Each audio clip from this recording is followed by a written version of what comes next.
Now to make her maiden speech, Asanati Lole-Taylor.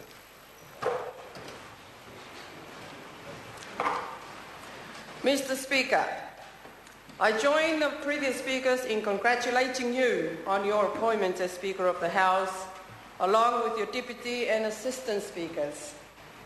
Honourable members, my fellow Pacific members of Parliament, in reverence and humility as the only Pacific woman in this 50th Parliament term, I acknowledge our Father, our Creator.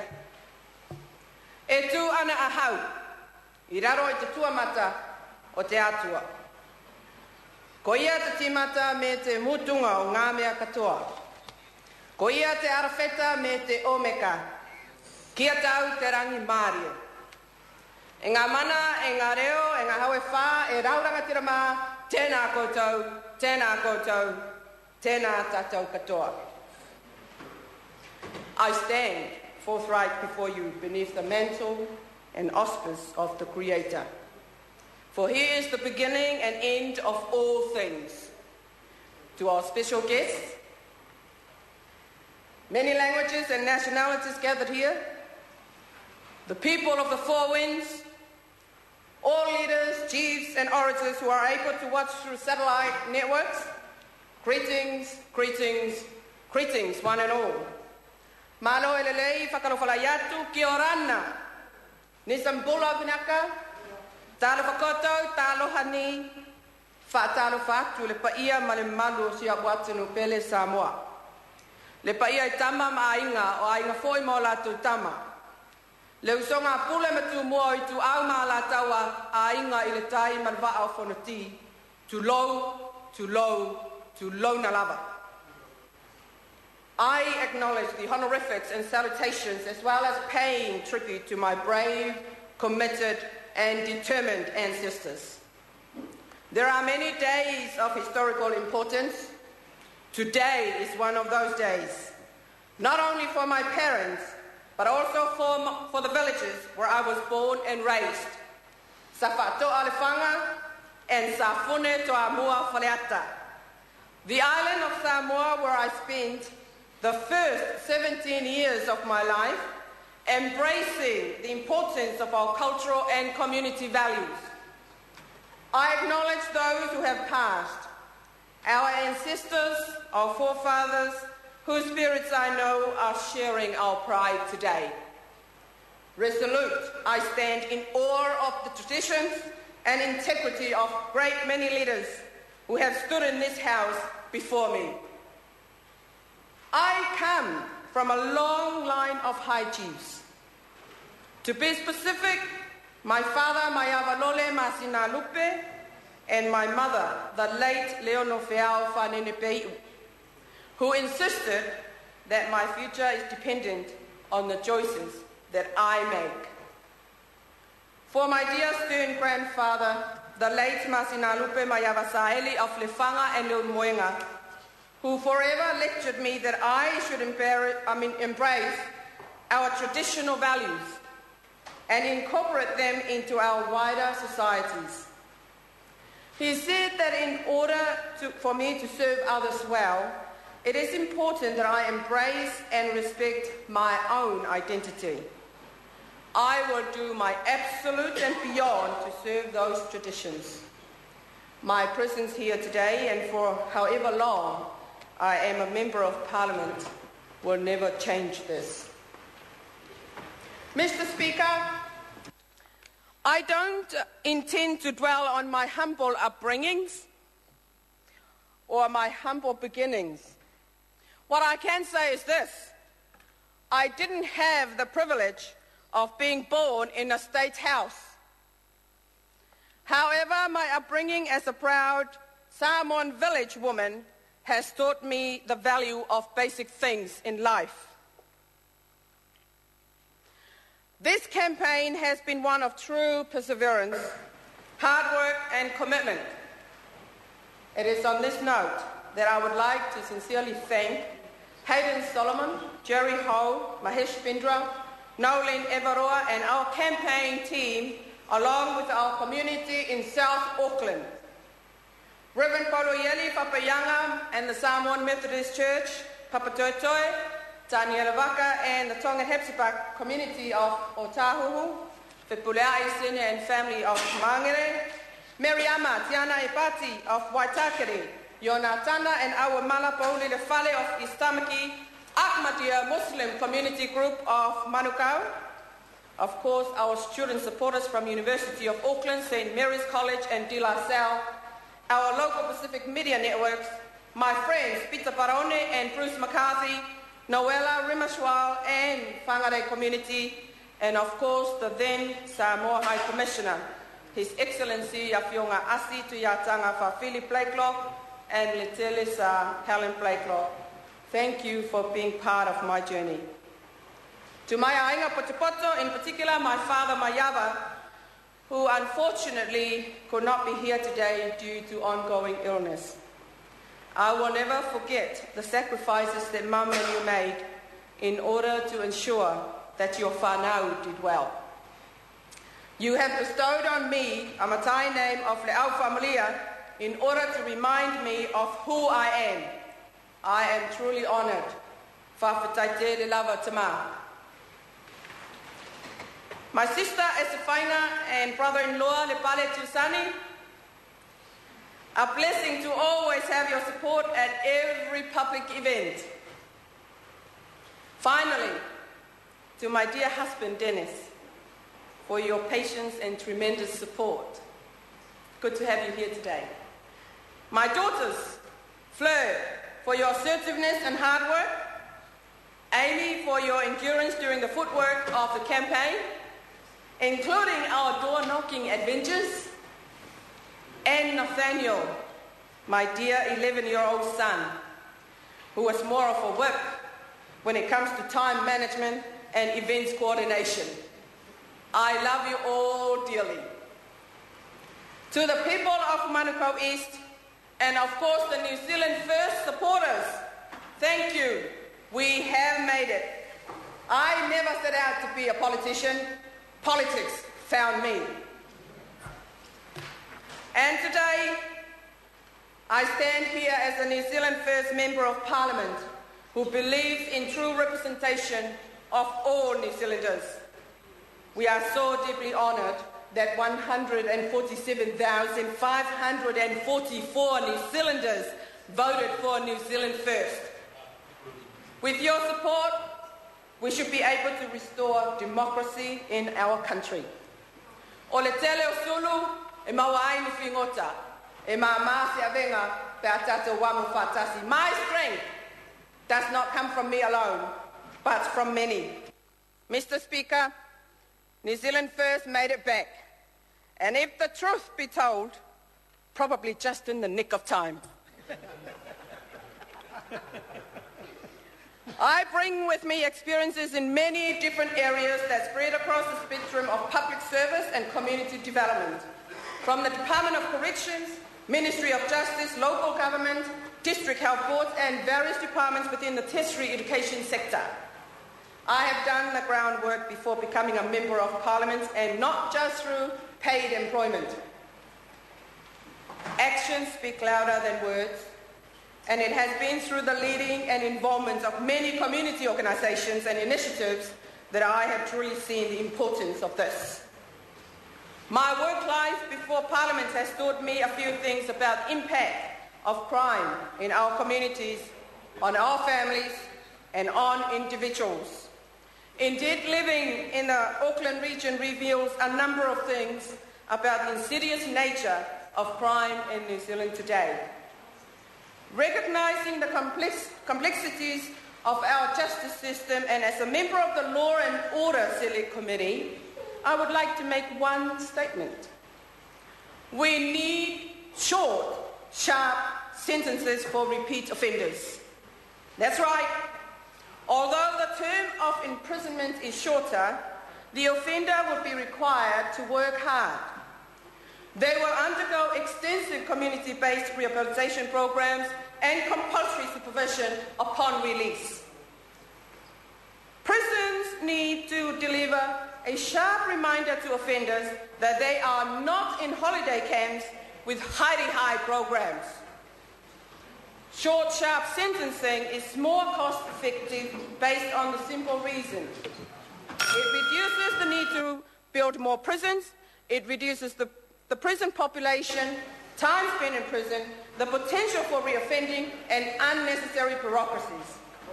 Short, sharp sentences will ensure that we don't have to build a billion-dollar prison that will provide huge profits to offshore privateers. Mr. Speaker, we need short sentences in the sense that the deterrent is not the length of time that you're in prison. The deterrent is the fact that you're in prison and have to work hard like the rest of us. The ostrich mentality of locking them up and throwing away the key doesn't work. The cost saving from this policy would free up spending for the engagement and delivery of community rehabilitation and reintegration programs. It's our communities that hold the key to reducing crime in our society. I say with conviction to building safer, stronger communities so that New Zealand is recognised as being the safest place in the world to live in and to raise our families. Mr. Speaker, there are many of us who are residents of South Auckland. It is a sad day when ill-informed and repugnant comments by current MPs referring to the people of South Auckland as pornographic watching criminals or supporting local transport roading plans for reasoning of secluding South Auckland criminals from the rest of Auckland is not only naive but pernicious in its nature. Mr. Speaker, it is time for these members of Parliament to recognise that being part of this Parliament in turn means that we represent all New Zealanders.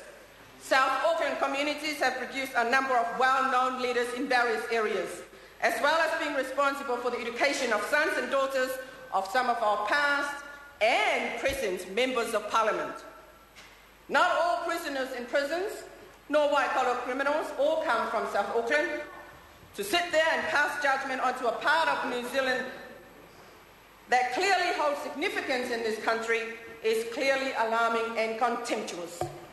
Yes, there is a need for better support towards education in South Auckland, and it is imperative that we stop using South Auckland as a laboratory for window dressing like charter school. There is a need for Māori and Pacific wardens to be better resourced in order to carry out the wonderful work or the wonderful community work that they do for people. There is a need for better control of alcohol distribution in order to decrease alcohol-related crime. RSA and Cosmopolitan Clubs should be given better support through government funding to improve resources that would facilitate and host events which will provide safer social environment for the public.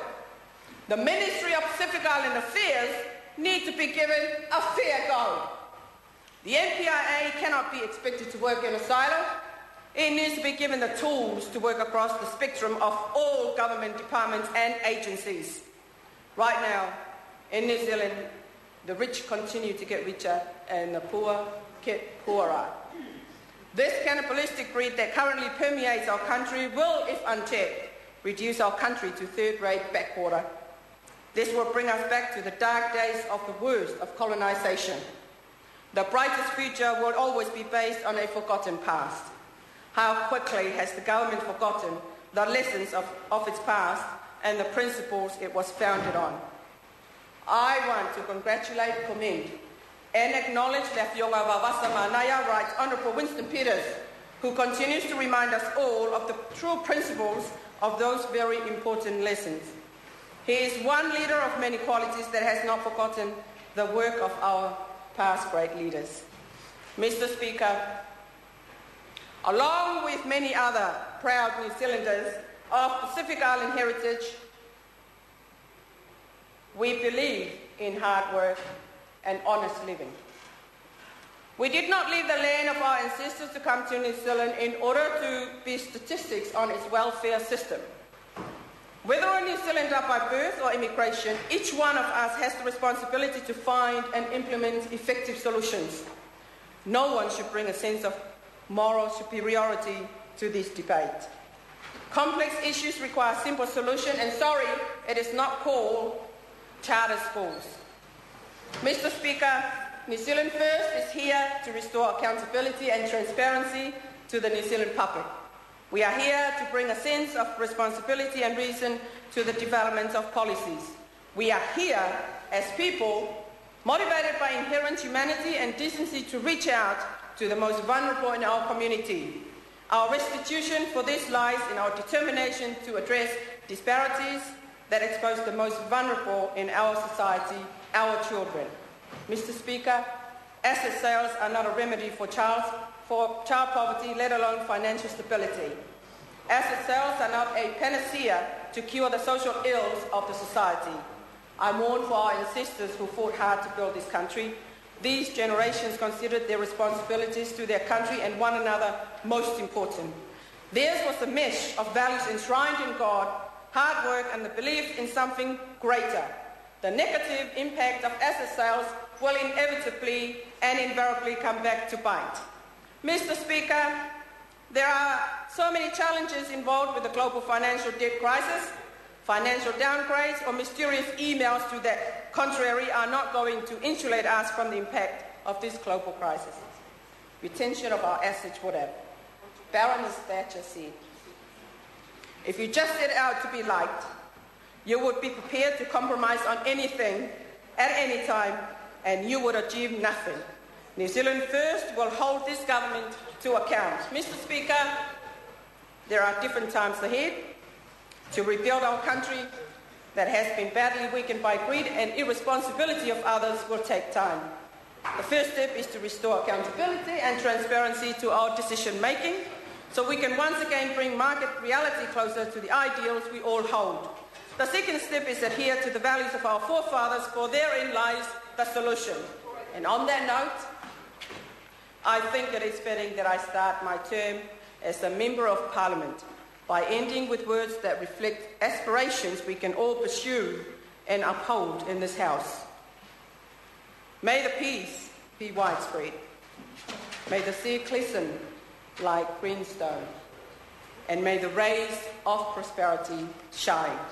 Soifua Maia Manuia.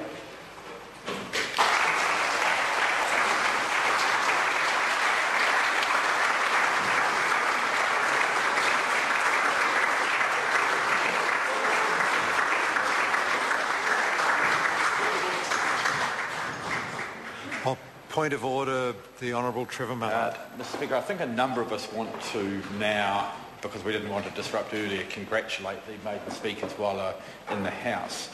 Is it appropriate, and I seek leave of the House, to adjourn now until 7:30 so that, because I think any speech would be pretty disruptive now.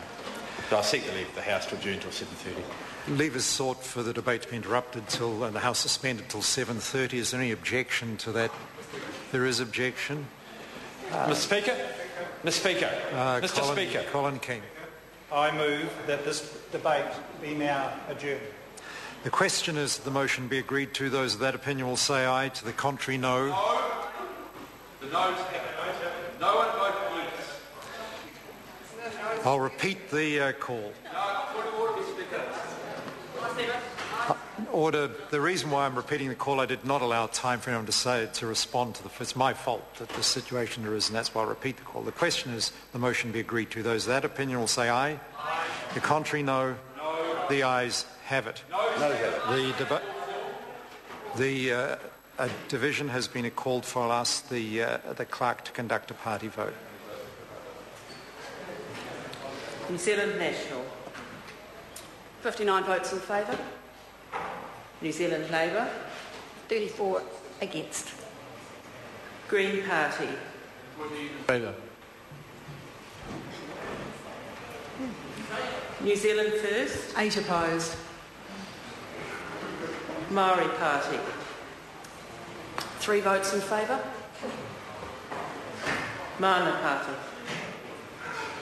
Act New Zealand. 1 in favour. United Future. 1 in favour. Any other votes?